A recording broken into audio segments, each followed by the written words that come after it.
السلام علیکم۔ ایمان لانے اور مسلمان ہونے کی خوبیاں۔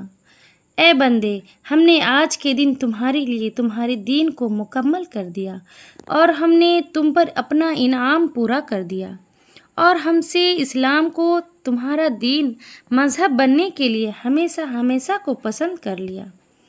اللہ تعالیٰ نے اس آیت شریف میں ایک بہت بڑی نعمت کا ذکر فرمایا ہے اور وہ نعمت اسلام ہے۔ اللہ تعالیٰ ہم کو اس کے کامل ہونے کی خبر دیتی ہے تاکہ معلوم ہو جائے یہ بہت بڑی نعمت ہے۔ اس کے قبول کرنے سے اللہ تعالیٰ خوش ہوتا ہے اور اس کا خوش ہونا سب سے بڑی نعمت ہے، اور اللہ تعالیٰ نے اسلام کو ہمارے لیے پسند بھی فرمایا ہے اور اس کو کامل بھی کر دیا ہے، تو اس کا یہ اثر ہوگا کہ جس شخص کے پاس یہ اسلام کی نعمت ہوگی اللہ تعالیٰ اس سے راضی ہوگا۔ دیکھو، نعمتیں دو قسم کی ہوتی ہے۔ پہلا، دنیا کی نعمت جسے کھانا پینا، مال اور اولاد، عزت و آبرو، مکان، زمین، جائیداد وغیرہ، ان نعمتوں کا فائدہ دنیا میں ہوتا ہے اور ان کے فائدے کی ایک حد ہے۔ دوسرا، دو نعمتیں آخرت کی ہیں، ان کے فائدے آخرت میں حاصل ہوگی، ان کی کوئی حد نہیں اور وہ نعمت ہمیشہ ہمیشہ باقی رہے گی، جیسے جنت کا ملنا، حور کا ملنا، دودھ وغیرہ کی نہروں کا ملنا اور قسم قسم کی راحتوں اور لذتیں حاصل ہونا، کسی قسم کا رنج اور غم نہ ہونا وغیرہ۔ دنیا میں چاہے کتنی بڑی خوشیاں ہوں، اس کے ساتھ کچھ تکلیف بھی ضرور ہوگی، مگر آخرت میں کوئی بھی تکلیف نہ ہوگی۔ دیکھو، دنیا کی نعمتیں 2-4 دن کے بعد ختم ہو جاتی ہے، کوئی نہ کوئی ان میں نقصان ضرور آ جاتا ہے۔ مشہور ہے کہ سونے چاندی کی چمک بس دیکھنے کی بات ہے، 4 دن چاندنی پھر اندھیری رات ہے، مگر آخرت کی نعمت ہمیشہ ہمیشہ کے لیے ہے جو کبھی ختم نہیں ہوگی اور دنیا کی نعمتوں جیسی ختم ہونے والی نہیں، اور ان میں کوئی نہ کوئی تکلیف بھی نہیں ہوگی۔ دیکھو، کھانا ایک نعمت ہے، مگر اس میں کتنی تکلیف اور محنت ہے کہ زمین میں اگاؤ، بیج ڈالو، پھر اناج نکالو، پھر آٹا پیسو، پھر گندم لگاؤ، پھر پکاؤ، کھاؤ، تو یہ کھانے سے پہلے کی تکلیف ہے،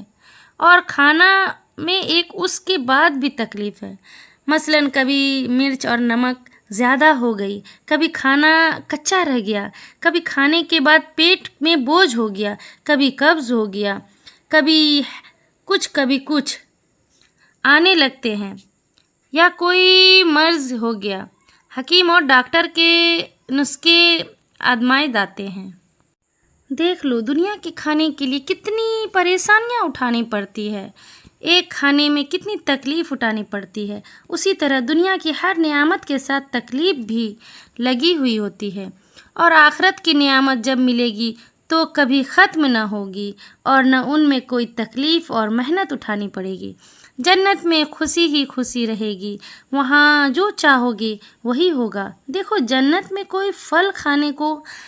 توڑو تو اس میں سے ایک خوبصورت حور نکل آئے گی، وہ کہیں گی السلام علیکم، پھل الگ کھایا اور مفت میں ایک حور بھی ہاتھ آ گئی۔ گر جنت میں عجیب عجیب حالت ہوگی، اور جنت میں جتنا دل چاہے کھاؤ اور ہمیشہ کھاتے رہو، تب بھی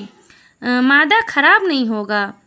پیشاب پاخانہ کی تکلیف نہ ہوگی، نہ ہی ڈاکٹر کی تکلیف ہوگی، نہ ہی پیٹ خراب ہونے کی تکلیف ہوگی، بس خوشبودار ایک ڈکاریں ہوں گی اور کھانا ہضم ہو جائے گا۔ جنت میں بدبو کا نام ہی نہیں، اور دنیا کی یہ نعمت ایسی ہے کہ اگر ان کو ہمیشہ کھایا جائے پھر مزہ نہیں آتا، یا کوئی مزہ ہی ہو جاتا ہے۔